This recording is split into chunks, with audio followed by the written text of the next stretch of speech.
Education টিকে আছাম সকলোকে স্বাগতম জনাইছোঁ।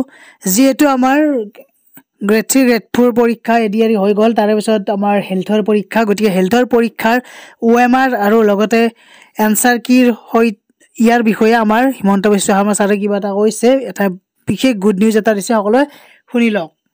টেকনিক্যাল পৰীক্ষাৰ এনচাৰ কি খুদে দাদা এডিআৰইত যে OMR খন আপোনালোকে দিয়ে, এনচাৰ কিটো পাব্লিছ কৰি দিয়ে, মেডিকেল বা হেল্থ ডিপাৰ্টমেণ্টৰ পৰীক্ষাত আপোনালোকে কিয় নকৰে? আগতে আমি কৰা নাছিলোঁ, কিন্তু এইবাৰ জানুৱাৰী মাহত হৈ যোৱা টেকনিক্যাল পৰীক্ষাৰ এনচাৰ কি আমি 12 এপ্ৰিল তাৰিখে প্ৰকাশ কৰিম।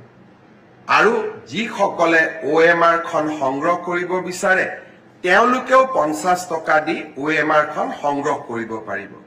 আৰু যিসকলে এনচাৰ কি চোৱাৰ পিছত এনচাৰ কি চেলেঞ্জ কৰিব খোজে তাৰ বাবেও আমি সুবিধা কৰি দিম। অৰ্থাৎ স্বচ্ছতা সকলো ক্ষেত্ৰতে। যোৱাকালি হৈ যোৱা তৃতীয় শ্ৰেণীৰ পৰীক্ষাটো আমি একেই ব্যৱস্থা গ্ৰহণ কৰিম।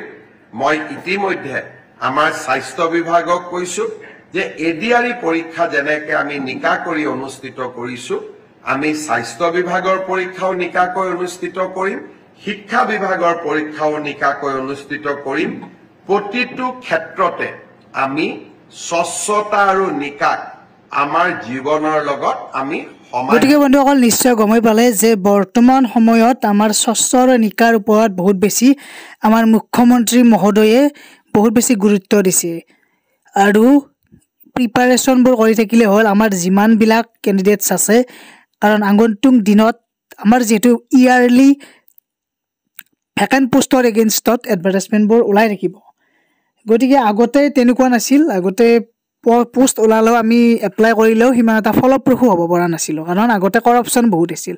এতিয়া যিহেতু কৰাপশ্যনটো বহুতখিনি কমিছে আৰু স্বচ্ছ আৰু নিকা হৈছে, আৰু আমি নিজে গমেই পাইছোঁ আগৰ দিনত আমাৰ দুখীয়া ঘৰৰ ল'ৰা ছোৱালীবোৰে মানে চৰকাৰী চাকৰি পোৱাটো বহুত কঠিন আছিল, যদিও পাইছিল কম আৰু। কিন্তু আজিকালি এনেকুৱা নহয়, পুলিচতে হওক বা এডিআৰইত হওক বা বিভিন্ন ডিপাৰ্টমেণ্টতে হওক, মানে চাকৰি এটা ল'বলৈ বহুতে সক্ষম হৈছে।